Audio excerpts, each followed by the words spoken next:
देवर की बारात में गांव और शहरी बहू की ड्रेस। डमी पर ड्रेस तैयार करते हुए। मैंने तो यहाँ से ड्रेस कुछ ज्यादा ही कट कर दी, इसका तो सारा डिजाइन खराब हो गया। अब क्या करूँ मैं? हे भगवान, हमेशा कुछ ना कुछ गड़बड़ हो ही जाती है। अब पूजा में क्या पहनूंगी मैं? शारदा जी, पूजा का वक्त हो चला है। आप बाकी घर वालों को बुला लीजिए। पूजा का शुभ मुहूर्त सिर्फ 2 घंटे तक ही है।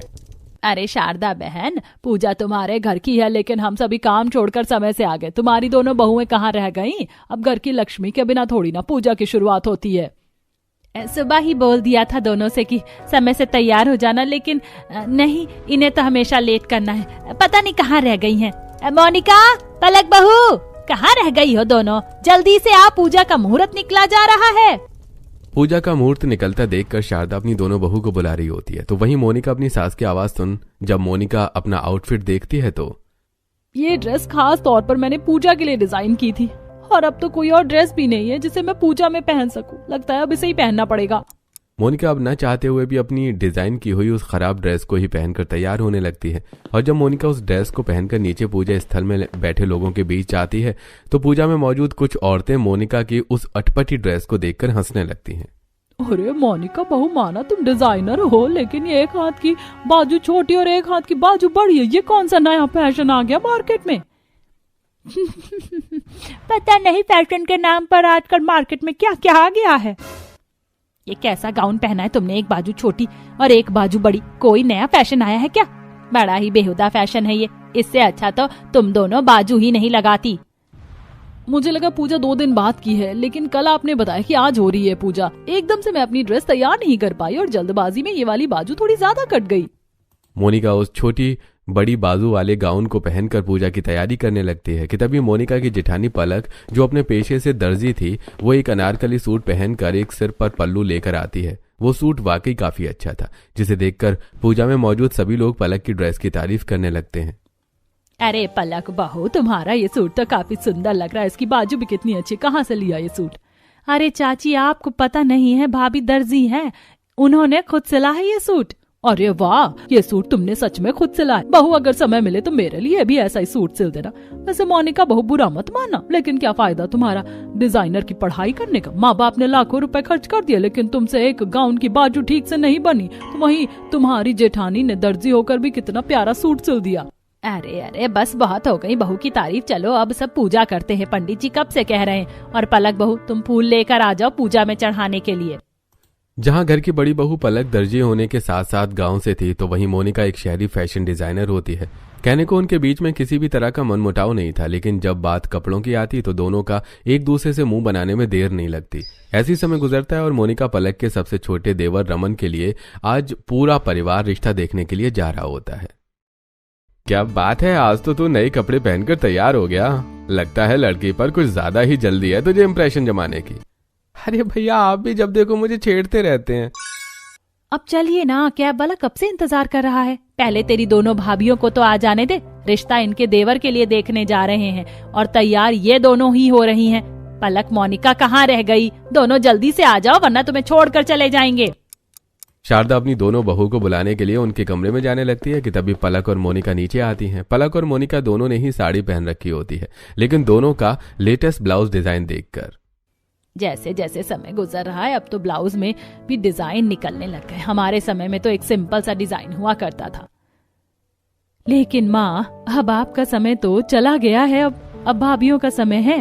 भाभी, आप दोनों के ब्लाउज कितने अच्छे लग रहे हैं। जब मेरी शादी होगी ना, तो मैं आप दोनों से अपने सारे ब्लाउज बनवाऊंगी।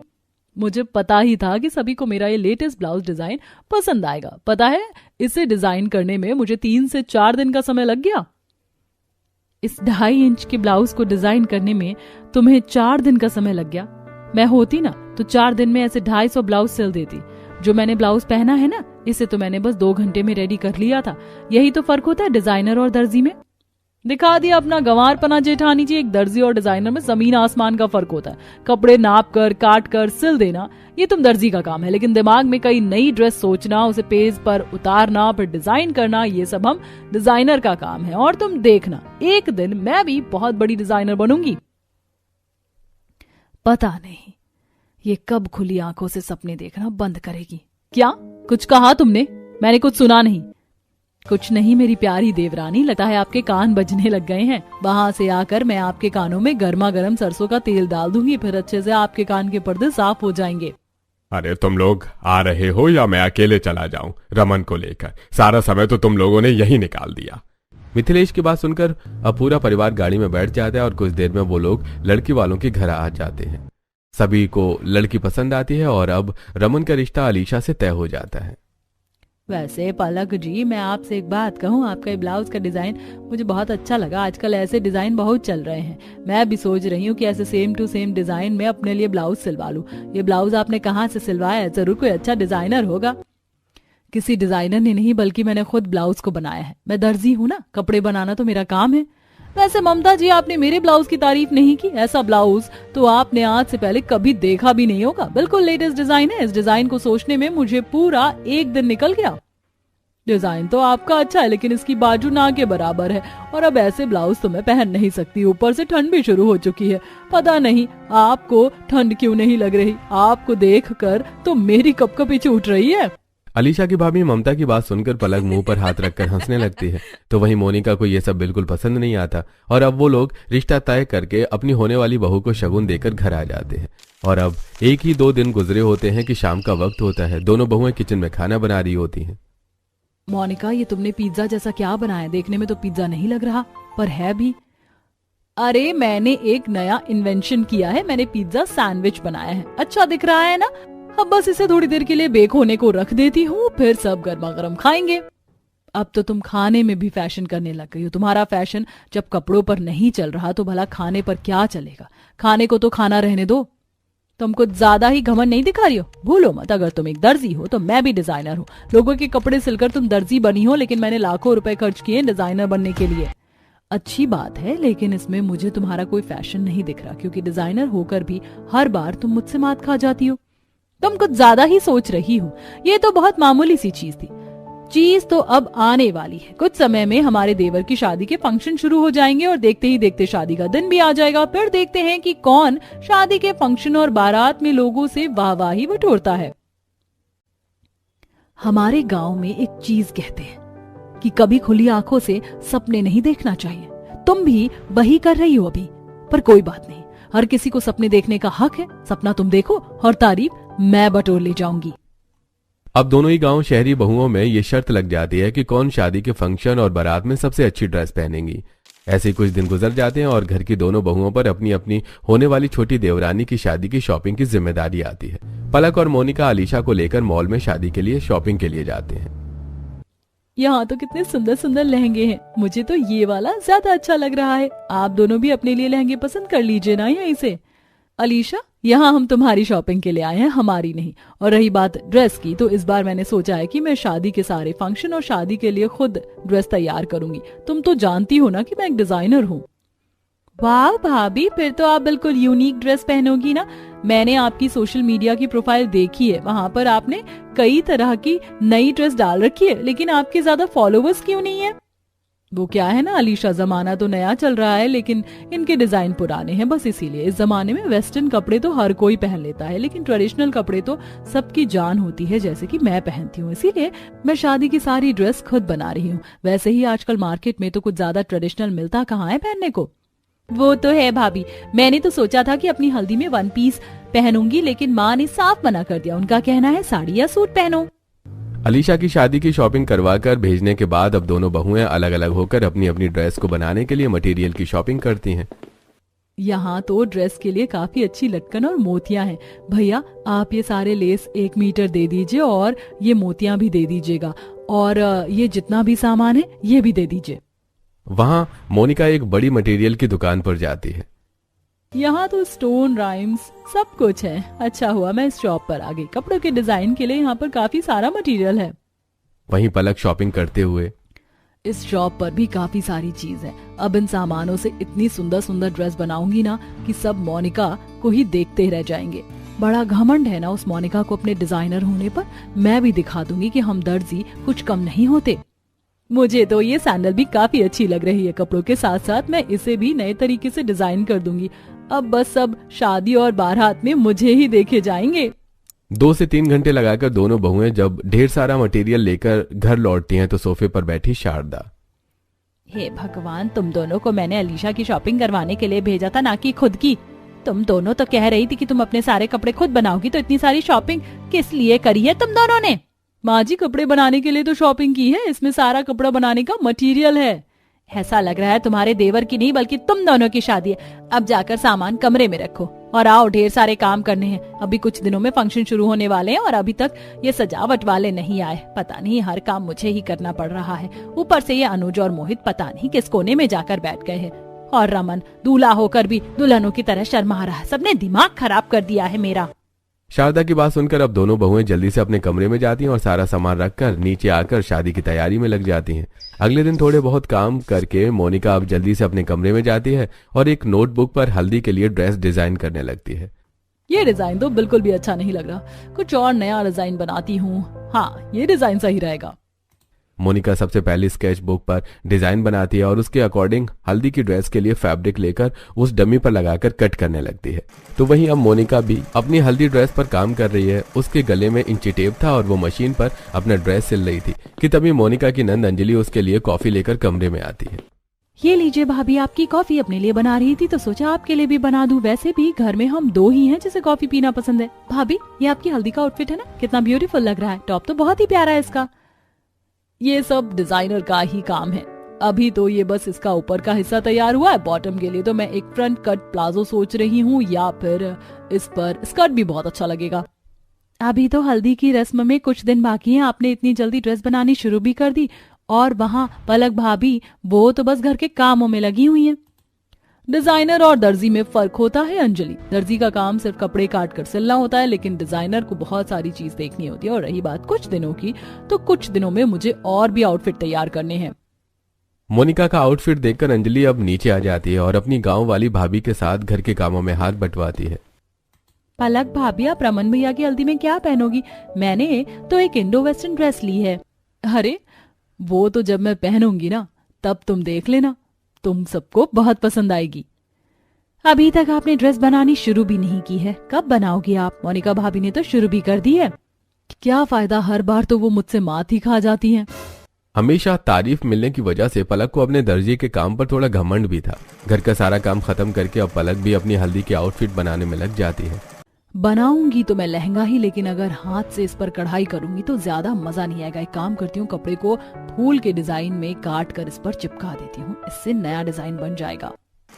अब पलक अपनी छोटी सी सिलाई मशीन पर कपड़े से कई तरह के सुंदर सुंदर फूल बनाती है, जिन्हें वो अपने लहंगे के ब्लाउज, लहंगे के बॉटम पर भी लगा लेती है। और अब ऐसे ही 1-2 दिन गुजरते हैं और आज रमन की हल्दी का दिन होता है। पीला कुर्ता पहनकर रमन हल्दी के लिए स्टेज पर बैठा है और वहीं ढेर सारी औरतें, लड़कियां हल्दी की रस्म में नाच गाना कर रही होती हैं। शारदा बहन, कब तक नाच गाना ही करवाती रहोगी? कब से बैठा है लौंडा? अरे तुम ही शुरुआत कर दो इसे हल्दी लगाने की। हमारे यहाँ देवर को सबसे पहले हल्दी उसकी भाभी लगाती है। पता नहीं ये दोनों कहाँ रह गई। अंजलि बेटा, जरा देख कर तो आ। अंजलि अपने दोनों भाभियों को बुलाने के लिए जा ही रही होती है कि तभी दोनों गांव और शहर की हल्दी की तैयारी की हुई ड्रेस को पहन कर आती है। मोनिका भाभी, ये ड्रेस तो आपके पहनने के बाद और सुंदर लग रही। कितना डिजाइनर लहंगा बनाया आपने हल्दी के आउटफिट के लिए। मेरी हल्दी में भी मुझे ऐसा ही लहंगा चाहिए। तुम आजकल की लड़कियां तो सिर्फ शो पर मरती रहती हो। अरे कोई जरा पलक बहू का लहंगा देखो। आज तक फूल हमने सिर्फ कपड़े पर बने हुए देखे थे, इस दर्जी बहू ने तो कमाल कर दिया। ऐसा लग रहा है कि असली के फूल लगा रखे हैं इसने। डिजाइनर तुम हो, लेकिन डिजाइनर वाले काम तो तुम्हारी जेठानी ने किए। लेकिन लग तो मेरी दोनों बहुएं सुंदर रही हैं। अब चलो जल्दी से आ जाओ और अपने देवर को हल्दी लगा दो। मोनिका और पलक हल्दी लेती हैं और एक तरफ से मोनिका तो दूसरी तरफ से पलक अपने देवर को मलमल के हल्दी लगाने लगती हैं।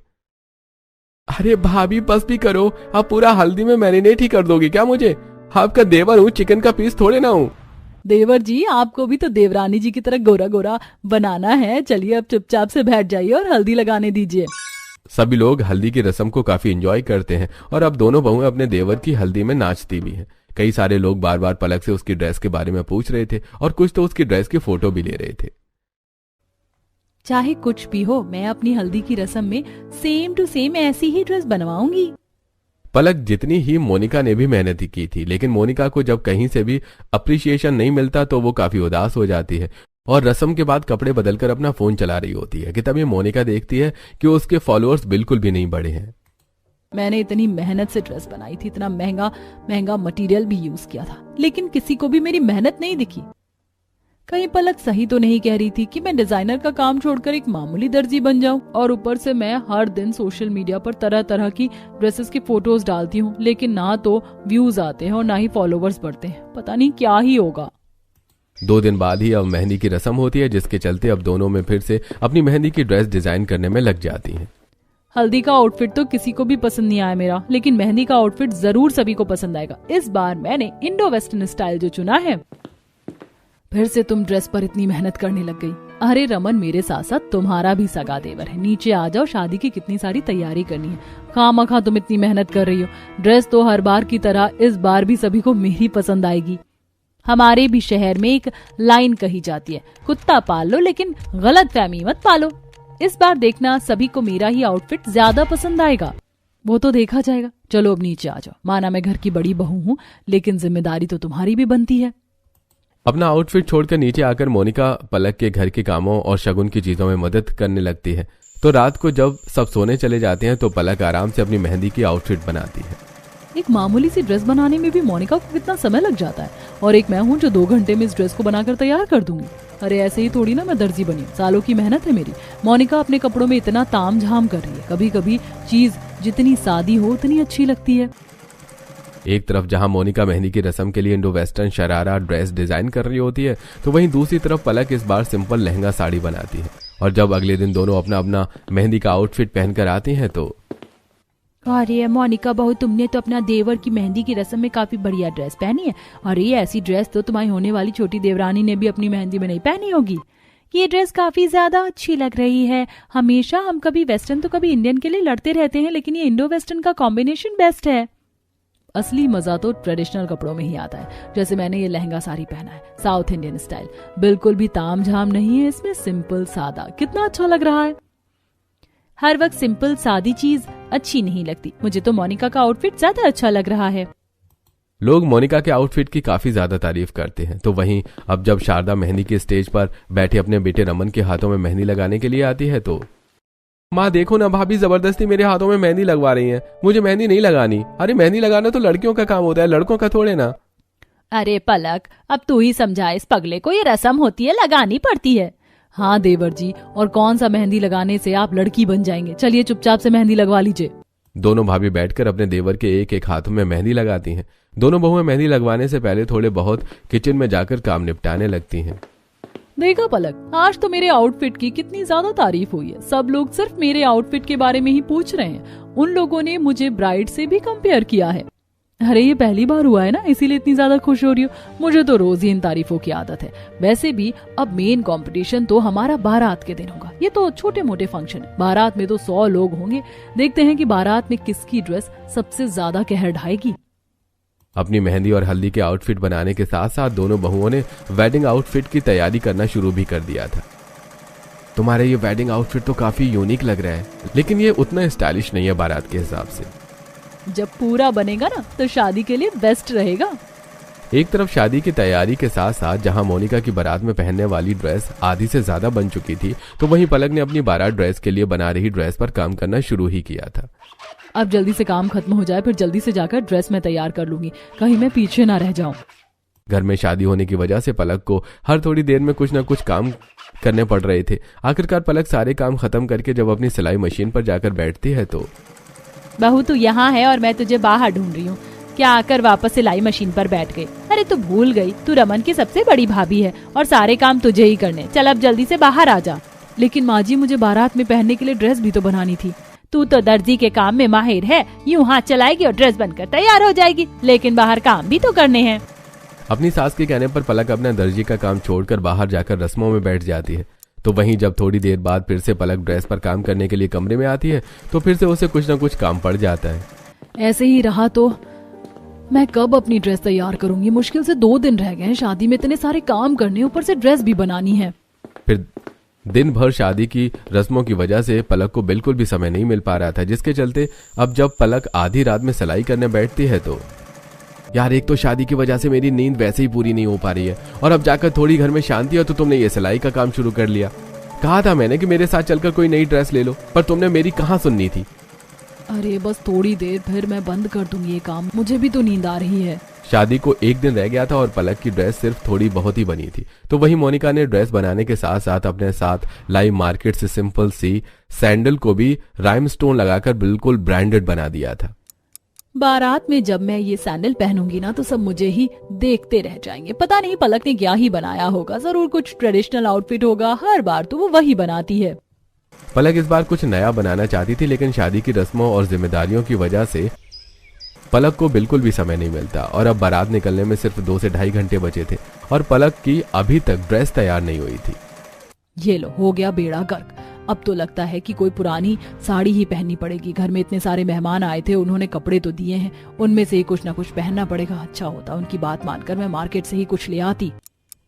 अपने देवर की बारात में पहनने के लिए पलक के पास ज्यादा कुछ अच्छा आउटफिट नहीं था, इसलिए वो काफी पहले बनाई हुई एक फुल स्लीव ब्लाउज वाली रेड कलर की साड़ी पहनकर तैयार हो जाती है और अब जैसे ही दोनों देवरानी जेठानी अपना अपना शादी का ड्रेस पहनकर बारात में आती हैं तो शारदा बहन, आज तो मानना पड़ेगा, मोनिका बहू ने तो कमाल कर दिया अपनी इस ड्रेस से। अरे बारात में हर कोई दूल्हे को देखता है, लेकिन आज किसी की भी नजर तुम्हारी शहरी बहू पर से हटेगी नहीं।